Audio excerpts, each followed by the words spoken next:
All right, here we go. Game number 3. We're hopping into Sacred Grove. B up against Myriad. It's going to be another Pro Scouts matchup. This is like the last good Pro Scouts matchup Myriad has. Things are getting rough here. He's scraping the bottom of the barrel. He's already down 2. We'll put predictions up to see what people think. Order of the Dragon have actually looked pretty good here. Early today, we did have Dumu showing us an astounding performance with his Order of the Dragon hold. But yeah, I was just saying, like, I don't know if the interest in KPM is just a little bit low because DLC is not here yet, and now people just care about DLC. Someone mentioned in the chat, like, maybe it's because, like, the inconsistency of the last week because we were in Germany. It's possible. I've talked about this, like, it's very weird. It's a very weird element of, like, being a content creator, but also being a freelance gaming presenter and host. Is like, I've talked about this before, and some people try to give me the answer of, like, oh, you can do both, and they won't impact each other. I disagree. I feel like they will always inevitably, I don't know if the words harm each other, but impact each other. Because it can kind of skew the times when you're able to stream and whatnot. And I think Twitch viewers are quite often creatures of habit. Like, they watch when people, you know, they watch for people being live at a specific time. If they're not, they're like, oh, I guess that's just not happening anymore. ML and Beastie are both streaming? Sure, but, like, at some point, you just can't use that as, like, an excuse. You've got to kind of carve out your own niche, if that makes sense. Right? And that makes you, like, I don't know. Like, I have been wondering if people are getting tired a little bit of the format. Because if they'd rather watch, for example, like a pub game between Insert Smurf and whoever over, like, tournament games, do we maybe need to do something different with KPMM?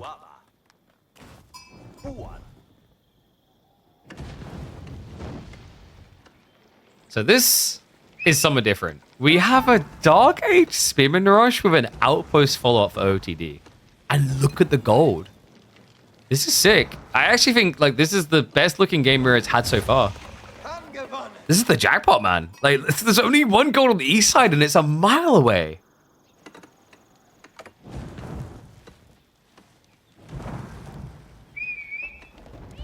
Okay, so what's B's reaction going to be? Mansa's almost complete.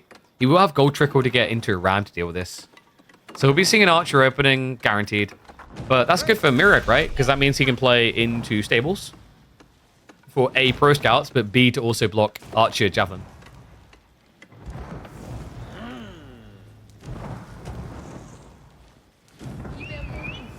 Just Pro Scouts can't deal with a deer minigame. That's what I mean. Like, I don't know if it's like the fatigue of the patch or because we weren't like live as often or something else. I don't know. We'll see. My hopes is that there's a lot of new faces looking, or rather people returning with the DLC. And that's where we'll hopefully see KPM improve. Because, like, I've talked about the goals we had in mind with it. Like, I'm quite transparent on this. I don't know, maybe some people don't like to hear, you know, streams talked about in stats way, but you kind of have to if you want to make a living and be a full-time content creator.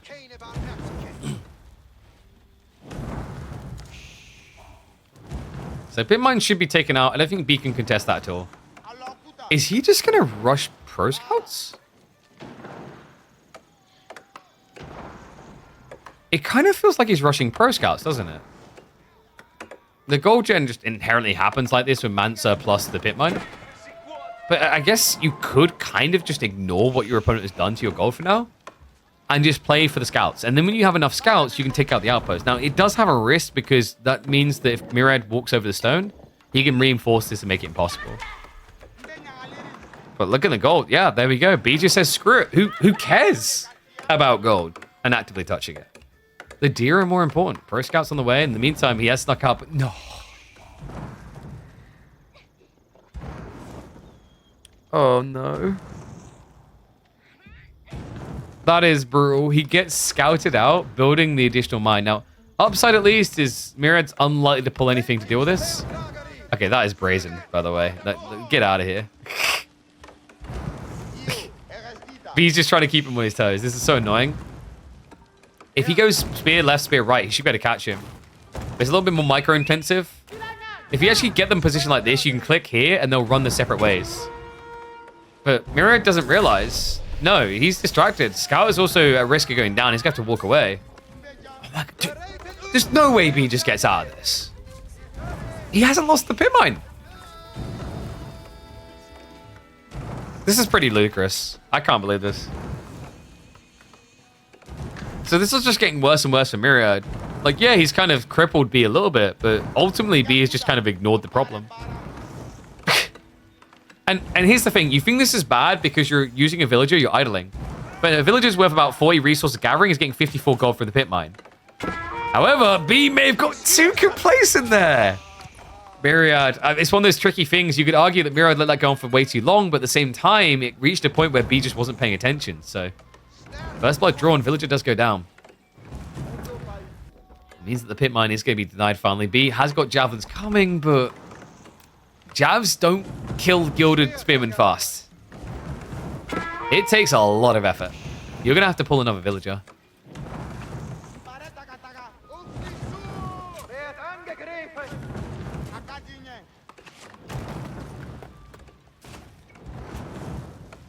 You never know how view numbers are going to turn out. I mean, you can kind of inform yourself roughly with statistics. Like, you can do things and realize whether they're more successful or not, and then understand the variables around them.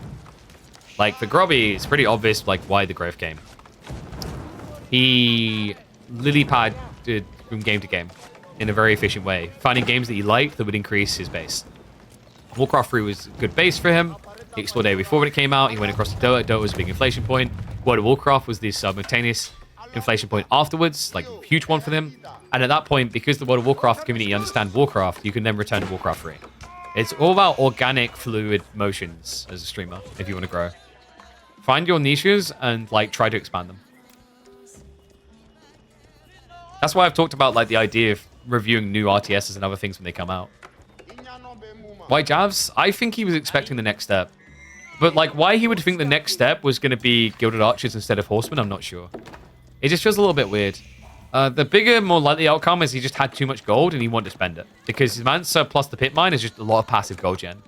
So you're either adding in cattle that you don't really want yet, or you can just add in units. And when it comes to units, the one that's going to spend gold is the Javelin.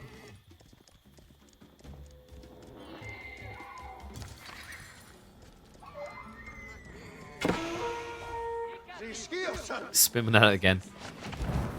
Oh, this should be fine, though. Javs will scare him away. So Mira would have to run off. I think from here, you just want to get Castle Edge. He's trying to snatch away whatever deer he can.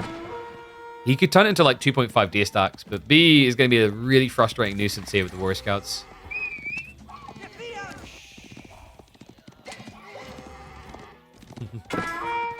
I like the priority, just like protect the deer, don't just take them. Mirad has got more spears. Like, technically, he should be able to stop this. But he's a little bit too discombobulated. He's all over the place. Because he wanted to stop the pit mine, he didn't actually continue down the center, and that's kind of a negative for OOTD. This is a civ that just has mathematically less units, less entities on the field. So spreading wide is not really an option often.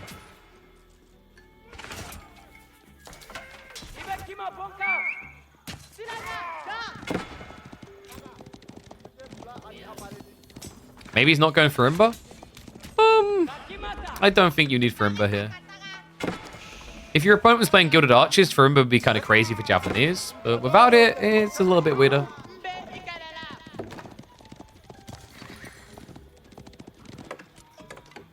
To me, Fulani just feels way too safe and easy. Like, why would you not here? Myriad's just kind of in a death limbo now, where he's just building Spearmen, kind of for the sake of building Spearmen. He's trying to stop the Warrior Scouts, but like ultimately these things are very good at kiting. And the Javelin core plus Donzos is going to do well. Because remember, like Donzos, they actually come with extra melee armor. It's a little bit harder to actually wall it down. It's crazy. Like you look at the lineup from both sides and you just wonder how is OOTD just getting dumped on so hard? What scares me even more is Myriad has now gone into Horsemen, which are already counted. Donzos, baby. He's going to dive past. Warrior Scouts will go with the body blocks as well. Looks pretty easy to just push this away. What's up, Jones? Thank you very much for the raid, mate. Hope you had a good stream.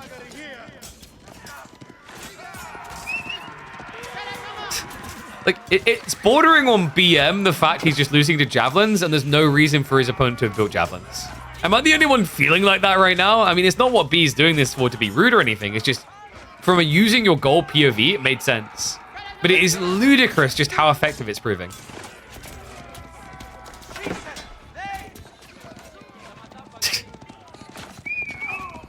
Looks like he might be even be able to sneak in for more deer in the back.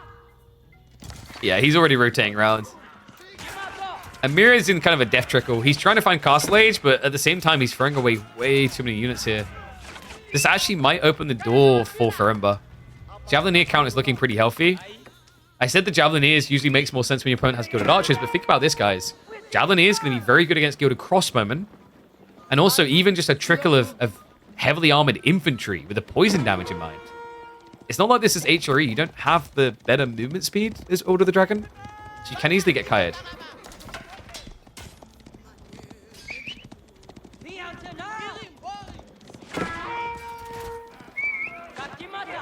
This is just getting brutal. Burgrave's on the way. But B, he's almost ready to pull the trigger himself. And this is starting to reek a little of Farimba. I think there was a time where Fulani was on his mind, but like to me, Farimba just closes the game so cleanly now. He might look to just play it safe because it is just such an insane raw economy inflation. And you're already in position to kind of block your opponent's own greed. So you just kind of get the double tick box that way.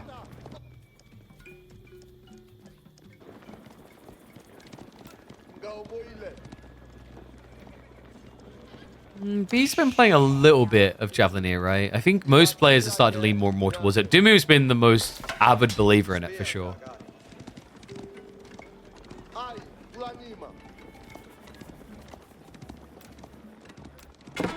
Burgrave is still hidden, but barely. I don't think he saw that. He's going to sneak in now. Yeah, tech up comes through, gets confirmation, knows it's Burgrave. And now he's ready for his own pull. It is clearly going to be the Farimba. And he's scaling javelins. Javelineers go pretty hard here. I mean, you don't really care if your opponent produces Landsknecht out this thing. They're not going to be able to touch you.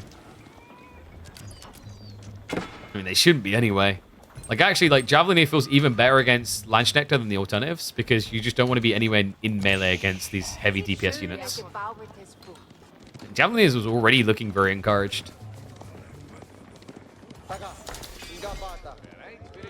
Farimba's a more all-in play. Farimba has an elegance to it with the Javelineer strategy, though. Like, your economy is notably weaker, so while you're more all-in, you're also more delicate.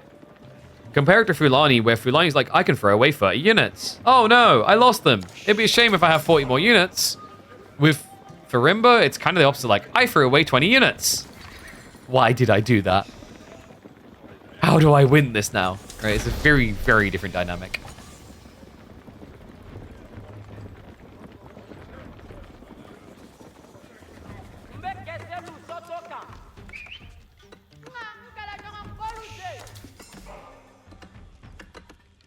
Moss playing now on the way from B.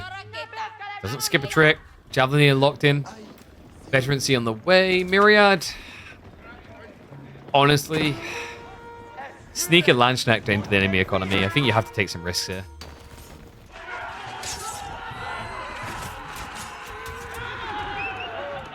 Interesting to be backed up that much to protect the pit mine. But relics are in the area, so it's not like he's just doing this to protect a house. He's getting a lot out of this.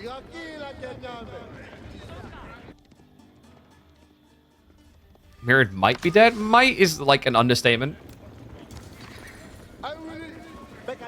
It's like discovering someone has 15 bullet holes in them and you're like, there's a possibility they're not breathing anymore. This is pretty bad. The problem he has is he's got mass melee infantry against Javelineers.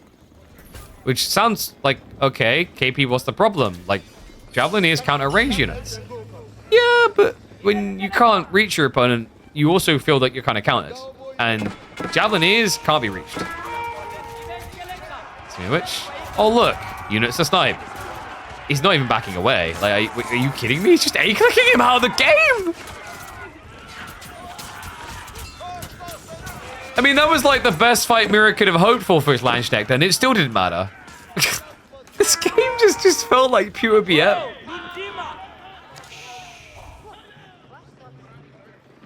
He borderline was meleeing with Javelineers into Landsknecht. Ridiculous. Pellet's getting chased down. More Landsknecht getting found as well. I'm afraid Myriad is DOA. Dead on arrival.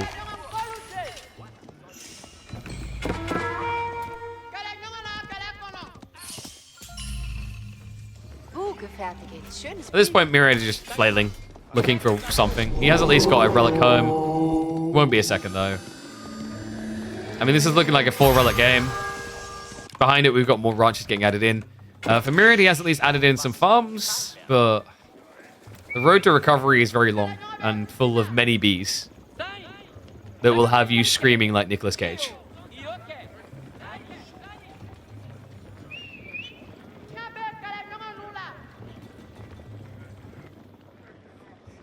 Shame of a week for Myriad. No, we've had quite a lot of free O's, haven't we? Yeah, actually kind of crazy. Huh. Hope some of the remaining series can actually give us some back and forth here. Doesn't feel good when you just get the stompy weeks.